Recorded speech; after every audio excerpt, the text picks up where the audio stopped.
life for today.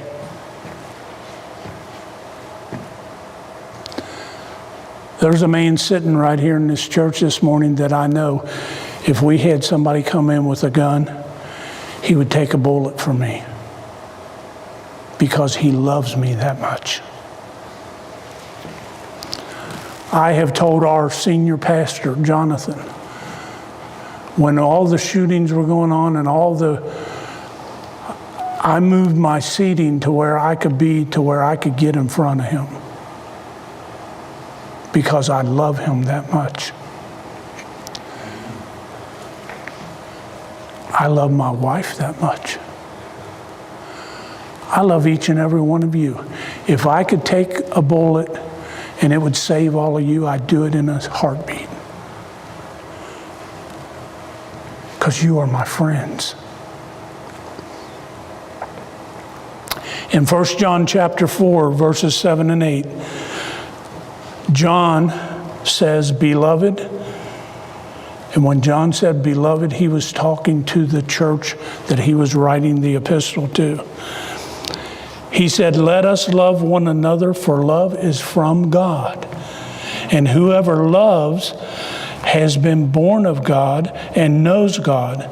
Anyone who does not love does not know God, because God is love." God is love. If you know God, you know how to love. John 3:16, "For God so loved the world, he gave his only begotten Son, that whosoever would believe," whosoever, that included me. I'm a whosoever. In John chapter 13, verse 35, Jesus says, "By this everyone will know that you are my disciples, if you love one another." By what? By your love for one another. So I guess my question is, how do we love God with everything we got? How do we love him with our soul, with our mind, with our heart, with everything that's in us? How do we love him? And then, how do we find the strength and the power to love our neighbors like we love ourselves? Do you love yourself? If you didn't, you wouldn't be here this morning, would you? So the answer to that question is, we can't. We can't love God in and of ourselves. It's only through and by knowing God, who is love, and focusing our attention on loving God. As I love God, I get into his word. I read about him. I study about him. And God shows me how to love him. And then he shows me, this is my family right here. My family. I love my family.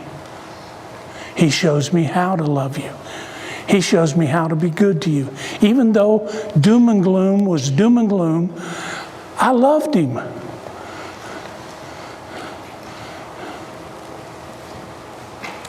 Today we love God for who he is.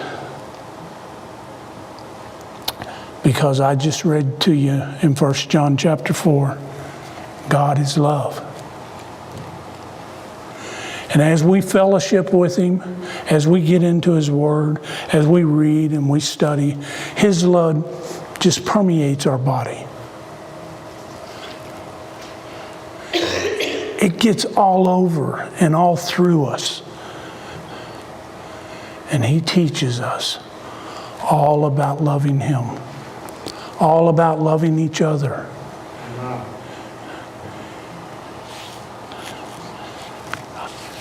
And I got one last question for you this morning. I got to get a drink again, sorry.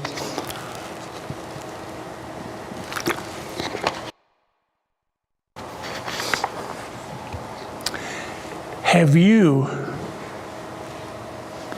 loved God every second,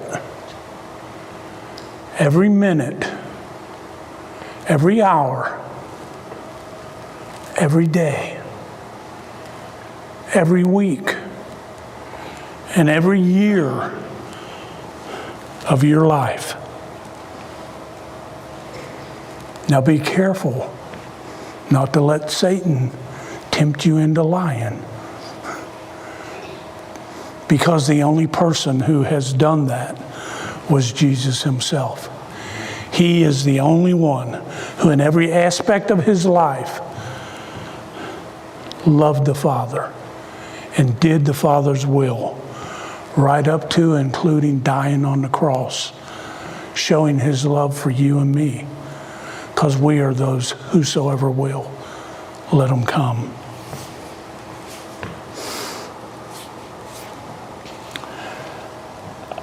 Jesus said, "Ye shall love the Lord your God with all your heart, with all of your soul, and with all of your mind."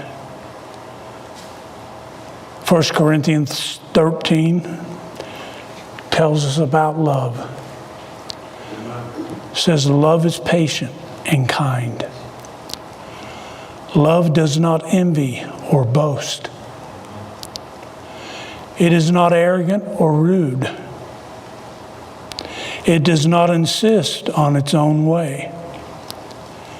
It is not irritable or resentful. It does not rejoice with wrongdoing, but rejoices with truth. Love bears all things, believes all things, hopes all things, endures all things, and love never ends."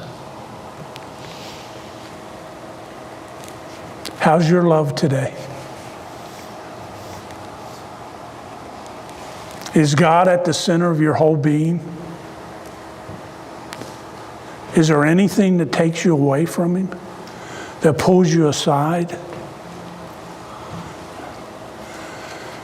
Do you love that grumpy old doom and gloom? I've seen more smiles this morning than I have ever. I love it.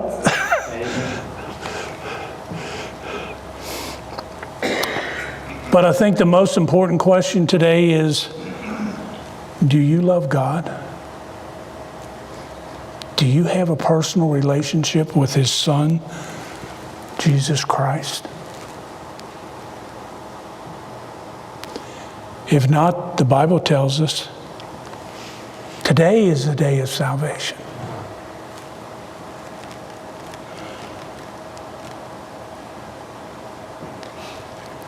I beg of you this morning, if you don't know God, or if you don't love like you should love,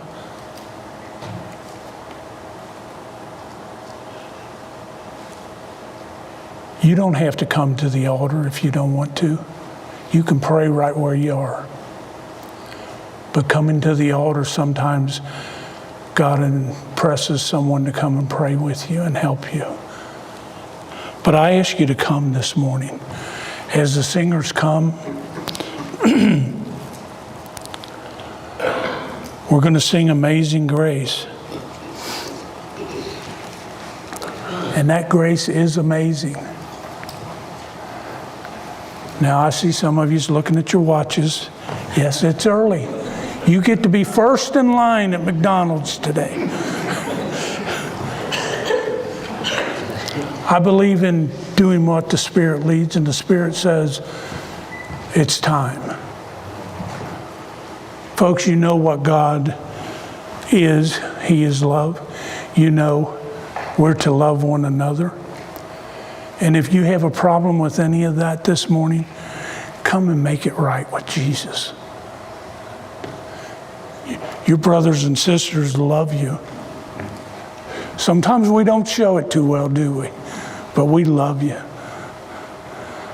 And this morning as they sing Amazing Grace,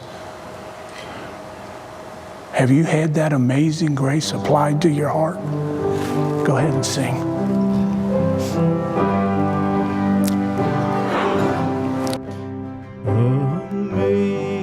Amazing grace, how sweet the sound that saved a wretch like me. I once was lost, but now I'm found. Was blind, but now I see. 'Twas grace that taught my heart to fear, and grace my fears relieved. How precious did that grace appear the hour I first believed. Through many dangers, toils, and snares, I have already come. His grace has brought me safe thus far, and grace will lead me home.